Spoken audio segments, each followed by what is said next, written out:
Doutora Luciana, seja bem-vindo ao nosso programa Direto ao Assunto com a entrevista da semana. Eu que agradeço ao Jornal Regional essa oportunidade de poder estar esclarecendo à comunidade assuntos importantes de interesse coletivo em prol da nossa segurança pública. Como nasceu o método APAC no Brasil? Bom, o método APAC no Brasil, ele nasceu em 1972, então na década de 70. Quem foi o idealista desse método foi um advogado chamado Mário Ottoboni, o qual na época ressaltou a necessidade aí de um processo de ressocialização com base na dignidade da pessoa humana, no respeito ao ser humano, nesse processo de transformação do criminoso em novo homem. Então, o primeiro lugar que nós tivemos a APAC no Brasil foi em São José dos Campos, e depois seguiu-se a sua expansão, um processo multiplicador por outros estados do nosso país, e quem mais se integrou ao método APAC e hoje no Brasil possui o maior número de unidades APACs é o estado de Minas Gerais, sendo modelo para todos nós, um modelo de Itaúna, da cidade de Itaúna, localizada em Minas Gerais. Qual é o número hoje no país e quantos desses fazem parte hoje do sistema APAC? São 2.500 detentos aproximadamente,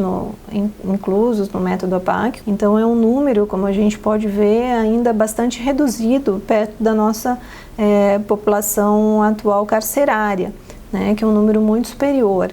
Então, como esse número é bastante rotativo, eu não tenho dados precisos e atualizados, mas todos sabemos que nós temos um grande número de pessoas hoje encarceradas, sejam em penitenciárias, sejam em cadeias públicas, pelas comarcas, pelas cidades de todo o nosso país. Em contrapartida, nós também devemos levar em consideração de que a Justiça possui também muitos mandados de prisão ainda pendentes de cumprimento. Então, se nós formos levarmos a efeito, se eventualmente esses mandados hoje fossem cumpridos, certamente nós não teríamos onde inserir essas pessoas, por ausência de vagas nas unidades prisionais. Quais os apenados ou condenados podem ser indicados para a APAC? Bom, na verdade, a APAC ela é voltada para os 3 regimes previstos no nosso Código Penal, seja no regime fechado, semiaberto e até mesmo o aberto. Então, a APAC ela existe para os 3 regimes, E as pessoas que podem ser integradas ao método APAC, em primeiro de tudo, têm que ser condenados em algum desses regimes e condenados que estejam dispostos, que queiram realmente estar se submetendo a esse processo de transformação, de mudança. Porque a partir do momento que se entra, se aceita o método APAC, nesse processo de ressocialização, se deixa de fora o delito, se deixa de fora da APAC o criminoso e o foco então da APAC se deixa de fora o processo. Então o processo, a condenação, o delito é todo da justiça. Depois que ele já está condenado, então o foco da APAC é no homem. Então o método APAC ele envolve o homem num processo de transformação para que realmente se mate o criminoso e surja o homem pai de família, o homem trabalhador, o homem que é um cidadão respeitado no seio da comunidade, que é tudo aquilo que nós realmente queremos nesse processo de ressocialização. Um homem que saiba dizer não ao crime e que tenha dali para frente uma vida digna com sua família e com todo o seio da sociedade. Os presos que são envolvidos em facções criminosas, que hoje giram em torno de 20% dos encarcerados, esses, aparentemente, eles não têm muita vontade de sair de lá, Esses podem fazer parte também das APACs?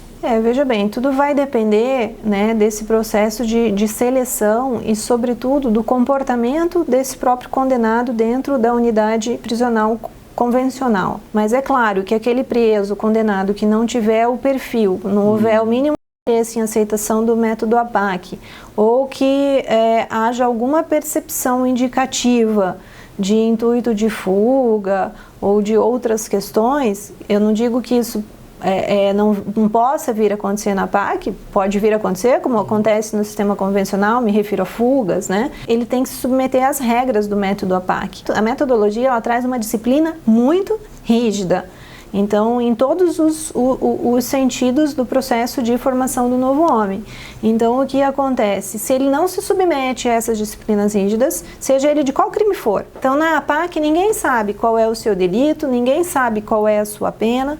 Na APAC, se respeita o homem, então ninguém é chamado por apelido antes do mundo do crime, se chama pelo nome, né? Então, existe todo um conselho de disciplina formado por eles mesmos.